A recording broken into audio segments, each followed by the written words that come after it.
ಬೀದರ್ನಲ್ಲಿ ಬ್ಯಾಂಕ್ ಹಣ ದರೋಡೆ ಕೇಸ್ಗೆ ಸಂಬಂಧಪಟ್ಟಂತೆ ನ್ಯೂಸ್ 18ಗೆ ಮತ್ತೊಂದು ವಿಡಿಯೋ ಲಭ್ಯವಾಗಿದೆ. ಹೈದರಾಬಾದ್ನಲ್ಲಿದ್ದಂಥ ಕಳ್ಳರ ಸಿಸಿಟಿವಿ ವಿಡಿಯೋ ಲಭ್ಯವಾಗಿರುವಂಥದ್ದು. ಬೀದರ್ನಲ್ಲಿ 83 ಲಕ್ಷ ಹಣವನ್ನ ದರೋಡೆ ಮಾಡಿ ಕೊಲೆಯನ್ನ ಮಾಡಿದಂಥ ಪ್ರಕರಣಕ್ಕೆ ಸಂಬಂಧಪಟ್ಟಂತೆ ಪೊಲೀಸರು ಸಾಕಷ್ಟು ಸಾಕ್ಷ್ಯಗಳನ್ನು ಸಂಗ್ರಹಿಸ್ತಾ ಇದ್ದಾರೆ. ಈ ಸಂದರ್ಭದಲ್ಲಿ ಹೈದರಾಬಾದ್ನಲ್ಲಿದ್ದಂಥ ಕಳ್ಳರ ಸಿಸಿಟಿವಿ ವಿಡಿಯೋ ಕೂಡ ಸಿಕ್ಕಿದೆ. ಟ್ರಾಲಿ ಬ್ಯಾಗ್ನಲ್ಲಿ ಹಣ ಸಾಗಿಸಿದ ವಿಡಿಯೋ ಫೋಟೋ ಲಭ್ಯವಾಗಿರುವಂಥದ್ದು. ಹೈದರಾಬಾದ್ನಿಂದ ರಾಯಪುರಕ್ಕೆ ಹೊರಟಿದ್ದಂಥ ಕಳ್ಳರು ಇಬ್ಬರು ಹಣದ ಬ್ಯಾಗ್ ಎಳೆದೊಯ್ಯುವಂಥ ದೃಶ್ಯ ಲಭ್ಯವಾಗಿದೆ. ಚೆಕ್ ಪೋಸ್ಟ್ ಭಯದಿಂದ ಗ್ರಾಮೀಣ ಭಾಗದ ಸುಲ್ತಾನ್ಪುರ ಮಲ್ಕಾಪುರ ಮಾರ್ಗವಾಗಿ ತೆಲಂಗಾಣದ ಜಹೀರಾಬಾದ್ ನಂತರ ಹೈದರಾಬಾದ್ ಅನ್ನ ತಲುಪಿದ್ರು ಈ ಖದೀಮರು. ತೆಲಂಗಾಣ ಗಡಿ ಟಚ್ ಆಗುವ ಮುನ್ನವೇ ಹಣದ ಪೆಟ್ಟಿಗೆಯನ್ನ ಬದಲಿಸಿ ಬ್ಯಾಗ್ಗೆ ತುಂಬಿಕೊಂಡು ಪರಾರಿಯಾಗಿದ್ದಾರೆ. ಆ ದೃಶ್ಯಾವಳಿಯನ್ನು ನಿಮಗೆ ತೋರಿಸ್ತಾ ಇದ್ವಿ, ಗಮನಿಸಬಹುದು ನೀವು ಯಾವ ರೀತಿಯಾಗಿ ಟ್ರಾಲಿಯಲ್ಲಿ ತುಂಬಿಕೊಂಡು ಹೋಗ್ತಾ ಇದ್ದಾರೆ ಅನ್ನುವಂಥದ್ದನ್ನ. ಬೀದರ್ನಲ್ಲಿ ದರೋಡೆ ಮಾಡಿದ್ದಂಥ ಹಣ, ಆ ದರೋಡೆಕೋರರು ಅವರಿಬ್ಬರು ಕೂಡ ಟ್ರಾಲಿಯಲ್ಲಿ ಹಣವನ್ನು ತುಂಬಿಸ್ಕೊಂಡು ಹೋಗ್ತಾ ಇದ್ರು. ರಾಯ್ಪುರದಿಂದ ಛತ್ತೀಸ್ಗಢಕ್ಕೆ ಬುಕ್ ಮಾಡಿದ್ರು. ನಿಮಗೆ ತೋರಿಸ್ತಾ ಇದ್ವಿ, ಈ ದೃಶ್ಯಾವಳಿಯನ್ನ ಗಮನಿಸಬಹುದು. ಟಾಟಾ ಏಸ್ನಲ್ಲಿ ಹಣದ ಬ್ಯಾಗ್ ಅನ್ನ ತೆಗೆದುಕೊಂಡು ಹೋಗ್ತಾ ಇರುವಂತಹ ದೃಶ್ಯಾವಳಿ ಅದು. ಅದಾದ ಮೇಲೆ ಟ್ರಾಲಿಯಲ್ಲಿ ತುಂಬಿಕೊಂಡು ಬಸ್ಸಿಗೆ ಹತ್ತಲಿಕ್ಕೆ ಹೋಗಿದ್ರು. ಅಲ್ಲಿ ಪ್ರತಿಯೊಂದು ಬಸ್ಸನ್ನ ಕೂಡ ಚೆಕ್ ಮಾಡಲಾಗುತ್ತಂತೆ ಹೈದರಾಬಾದ್ನಲ್ಲಿ. ಯಾಕಂದ್ರೆ ಡ್ರಗ್ಸು ಗಾಂಜಾ ಸಾಗಿಸ್ತಾ ಇದ್ದಾರೆ ಅನ್ನುವಂಥ ಅನುಮಾನದ ಹಿನ್ನೆಲೆಯಲ್ಲಿ ಪೊಲೀಸರು ಪ್ರತಿಯೊಂದು ಬಸ್ಸನ್ನ ಕೂಡ ಚೆಕ್ ಮಾಡಬೇಕು ಅಂತ ಮುಂಚೆನೆ ಸೂಚನೆಯನ್ನ ಕೊಟ್ಟಿದ್ರು. ಸೊ ಹೀಗಾಗಿ ಚೆಕ್ ಮಾಡುವಂತ ಸಂದರ್ಭದಲ್ಲಿ ಇವ್ರದನ್ನ ಓಪನ್ ಮಾಡಿಸ್ಲಿಕ್ಕೆ ಹೋದ್ರೆ ಇವರು ಓಪನ್ ಮಾಡಲಿಲ್ಲ. ಅದಾದ್ಮೇಲೆ ಅಲ್ಲಿದ್ದಂಥ ಕಂಡಕ್ಟರ್ಗೆ ಫೈರಿಂಗ್ ಮಾಡಿದ್ದಾರೆ. ನಂತರ ತಪ್ಪಿಸ್ಕೊಂಡು ಹೋಗಿರುವಂಥದ್ದು. ಹುಡುಕುವಂತ ಕೆಲಸ ಮಾಡ್ತಾ ಇದ್ದಾರೆ. ಸುಮಾರು ಒಂದು 6 ಟೀಮನ್ನ ರಚನೆ ಮಾಡಲಾಗಿರುವಂಥದ್ದು. ಹುಡುಕುವಂತ ಕೆಲಸವನ್ನ ಪೊಲೀಸರು ಮಾಡ್ತಾ ಇದ್ದಾರೆ. ಇದುವರೆಗೂ ಕೂಡ ಪತ್ತೆ ಆಗಿಲ್ಲ ಈಗ ಎಲ್ಲಿದ್ದಾರೆ ಅಂತ. ಅವ್ರು ಯಾರು ಅನ್ನುವಂಥದ್ದಂತೂ ಗೊತ್ತಾಗಿದೆ.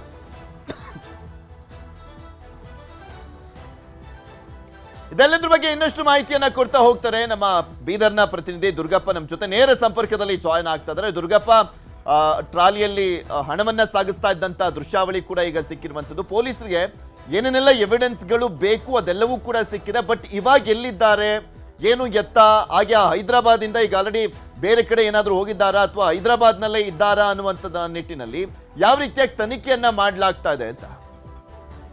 ಪೃಥ್ವಿರಾಜ್ಗೆ ಏನು ಬೀದರ್ನಲ್ಲಿ ನಡೆದಿರ್ತಕ್ಕಂಥ ಎಟಿಎಂ ಸಿಬ್ಬಂದಿ ಹತ್ಯೆ ಮತ್ತು ದರೋಡೆ ಪ್ರಕರಣಕ್ಕೆ ಸಂಬಂಧಪಟ್ಟಂತೆ ಪೊಲೀಸರು ದರೋಡೆಕೋರರ ಹೆಡೆಮುಡಿ ಕಟ್ಟಲು ಹರಸಾಹಸ ಪಡ್ತಿದ್ದಾರೆ ಅಂತಾನೆ ಹೇಳ್ಬೋದು. ಯಾಕಂದ್ರೆ ಘಟನೆ ನಡೆದು 2 ದಿನಗಳಾದ್ರೂ ಕೂಡ ಇನ್ನೂವರೆಗೂ ಆರೋಪಿಗಳ ಚಲನವಲನ ಸಿಸಿಟಿವಿಯಲ್ಲಿ ಸೆರೆಯಾಗಿರೋದು ಸಿಕ್ಕಿರ್ತಕ್ಕಂಥದ್ದು, ಮತ್ತೆ ಆರೋಪಿಗಳು ಗುರುತು ಕೂಡ ಸಿಕ್ಕಿರ್ತಕ್ಕಂಥದ್ದು. ಆದ್ರೆ ಇನ್ನೂವರೆಗೂ ಕೂಡ ಆರೋಪಿಗಳನ್ನ ಬಂಧಿಸುವಲ್ಲಿ ಪೊಲೀಸ್ ಇಲಾಖೆ ವಿಫಲ ಆಗಿದೆ ಅಂತಾನೆ ಹೇಳ್ಬೋದು. ಯಾಕಂದ್ರೆ ಈಗಾಗಲೇ ಏನು 8 ತಂಡಗಳಾಗಿ ದೇಶದ ವಿವಿಧ ರಾಜ್ಯಗಳಲ್ಲಿ ಈಗಾಗಲೇ ದರೋಡೆಕೋರರ ಹೆಡೆಮುರುಟಿ ಕಟ್ಟಲಿಕ್ಕೆ ಪೊಲೀಸರು ಎಲ್ಲ ರೀತಿಯ ತಯಾರಿಯನ್ನು ಕೂಡ ಮಾಡ್ಕೊಂಡಿದ್ದಾರೆ.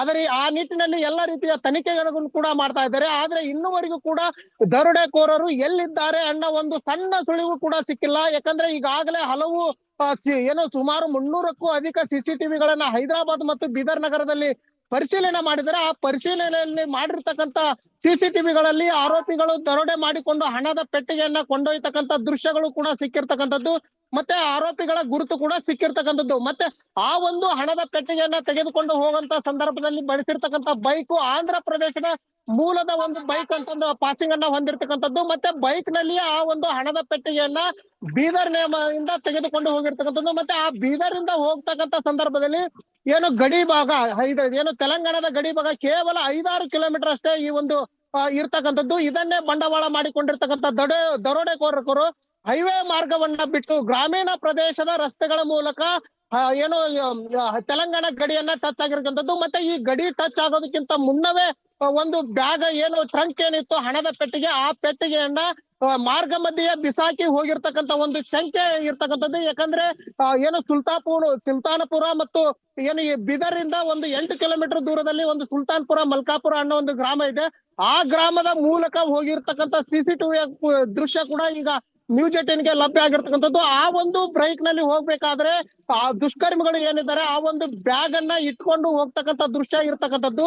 ಹೀಗಾಗಿ ಏನು ಅಲ್ಲಿಂದ ಬೀದರ್ ಇಂದ ಸುಲ್ತಾನ್ಪುರ ಮಾರ್ಗವಾಗಿ ಮಲ್ಕಾಪುರದಿಂದ ಜಹೀರಾಬಾದ್ ಈ ಒಂದು ಮಾರ್ಗವಾಗಿದ್ರೆ, ಯಾಕಂದ್ರೆ ಹೈವೇ ಅಲ್ಲಿ ಹೋದ್ರೆ ಚೆಕ್ ಪೋಸ್ಟ್ ಇರುತ್ತೆ, ಚೆಕ್ ಪೋಸ್ಟ್ ನಲ್ಲಿ ಸಿಕ್ಕಾಕೊಳ್ಬಹುದು ಅನ್ನೋ ಒಂದು ಆತಂಕ ಕೂಡ ದರೋಡೆಕೋರರಿಗೆ ಇತ್ತು ಅನ್ಸುತ್ತೆ. ಮತ್ತೆ ಹೈವೇಯಲ್ಲಿ ಹೈವೇ ಪೆಟ್ರೋಲಿಂಗ್ ಗಾಡಿ ಕೂಡ ಓಡಾಡುತ್ತೆ. ಈಗಾಗಲೇ ಏನು ದರೋಡೆ ಆದ ತಕ್ಷಣ ಮಹಾರಾಷ್ಟ್ರ ಮತ್ತು ತೆಲಂಗಾಣ ಪೊಲೀಸರಿಗೆ ಬೀದರ್ ಪೊಲೀಸರು ಇಂಟಿಮೇಷನ್ ಮಾಡ್ತಾರೆ. ಮೂರು ರಾಜ್ಯದ ಪೊಲೀಸರು ಕೂಡ ಅಲರ್ಟ್ ಆಗಿದ್ರು.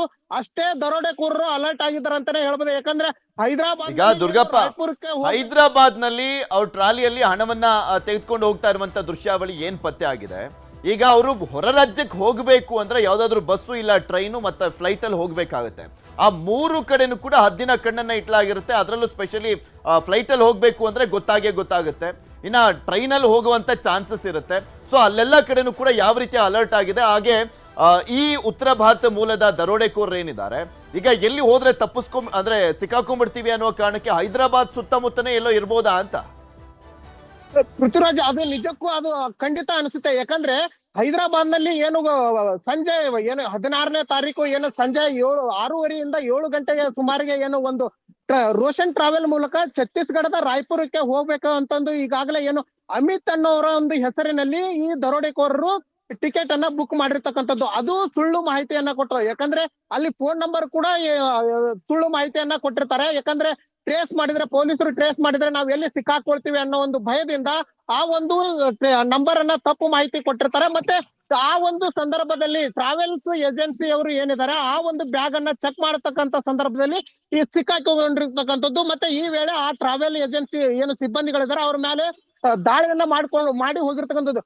ವಿತಿನ್ ಸೆಕೆಂಡ್ ಅಲ್ಲಿಂದ ಪರಾರಿ ಆಗಿದ್ದಾರೆ. ಮತ್ತೆ ಹೈದರಾಬಾದ್ನ ಒಂದು ಏನು ಸಿಕಂದರಾಬಾದ್ ರೈಲು ನಿಲ್ದಾಣ ಇದೆ, ಆ ರೈಲಿನ ಮೂಲಕ ಛತ್ತೀಸ್ಗಢಕ್ಕೆ ಉತ್ತರ ಭಾರತದ ರಾಜ್ಯಗಳಿಗೆ ತೆರಳಿರಬಹುದು ಅನ್ನೋ ಒಂದು ಅನುಮಾನದಲ್ಲಿ ಈಗಾಗಲೇ ಪೊಲೀಸರು ಆ ನಿಟ್ಟಿನಲ್ಲಿ ಕಾರ್ಯಾಚರಣೆ ನಡೆಸ್ಕೊಂಡು ಯಾಕಂದ್ರೆ ಈ ಉತ್ತರ ಭಾರತದ ರಾಜ್ಯದವರೇ ಈ ಒಂದು ಕೃತ್ಯ ಮಾಡಿರ್ಲಿಕ್ಕೆ ಸಾಧ್ಯ ಅನ್ನೋ ಒಂದು ಬಹುದೊಡ್ಡ ಒಂದು ಸುಳಿವು ಈಗ ಪೊಲೀಸರಿಗೆ ಸಿಕ್ಕಿರ್ತದ್ದು.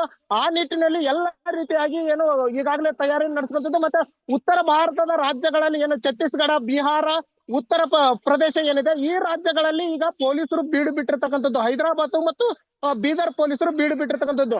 ಈಗ ಏನು ಸದ್ಯ ಈಗ ಅಲ್ಲಿ 2 ದಿನ ಆದ್ರೂ ಕೂಡ ಅಲ್ಲಿಯೇ ಪೊಲೀಸರು ಅವತ್ತೇ ಅಲರ್ಟ್ ಆಗಿದ್ರು ಕೂಡ ಇನ್ನೂವರೆಗೂ ಸಣ್ಣ ಸುಳಿವು ಎಲ್ಲಿದ್ದಾರೆ, ಆ ದರೋಡೆಕೋರರು ಎಲ್ಲಿದ್ದಾರೆ ಅನ್ನೋದು ಇನ್ನೂವರೆಗೆ ಪತ್ತೆ ಆಗಿಲ್ಲ. ಯಾಕಂದ್ರೆ ಪೊಲೀಸರು ಕೂಡ ಸಾಕಷ್ಟು ಪ್ರಯತ್ನ ಮಾಡ್ತಿದ್ದಾರೆ. ನಿನ್ನೆ ಅಷ್ಟೇ ಏನು ಇವರು ಪ್ರೊಫೆಷನಲ್ ದರೋಡೆಕೋರರು ಅನ್ನೋ ಒಂದು ಮಾಹಿತಿಯನ್ನ ಜಿಲ್ಲಾ ಉಸ್ತುವಾರಿ ಸಚಿವ ಈಶ್ವರ್ ಖಂಡ್ರೆ ಅವರು ಕೂಡ ಹೇಳಿದ್ರು. ಅದೇ ರೀತಿಯಾಗಿ ಈ ದುಷ್ಕರ್ಮಿಗಳು ಇದು ಒಂದೇ ಕೃತ್ಯ ಅಲ್ಲ, ಇನ್ನು ಈ ಹಿಂದೆಯೂ ಕೂಡ ಇಂತಹ ಕೃತ್ಯಗಳಲ್ಲಿ ಭಾಗಿಯಾಗಿದ್ರು, ಅವರೇ ಈ ಒಂದು ಕೃತ್ಯವನ್ನ ಮಾಡಿದ್ದಾರೆ ಅನ್ನೋ ಒಂದು ಮಾಹಿತಿಯನ್ನು ಕೂಡ ನಿನ್ನೆ ಎಡಿಜಿಪಿ ಹರೀಶ್ ಶೇಖರ್ ಅನ್ನೋ ನೀಡಿದ್ರು. ಆ ನಿಟ್ಟಿನಲ್ಲಿ ಇವತ್ತು ಬೀದರ್ ಹಾಗೂ ಹೈದರಾಬಾದ್ ಪೊಲೀಸರು ತನಿಖೆ ನಡೆಸ್ತಾ ಇರ್ತಕ್ಕಂಥದ್ದು. ಪೃಥ್ವಿರಾಜ್, ಧನ್ಯವಾದ ದುರ್ಗಾ.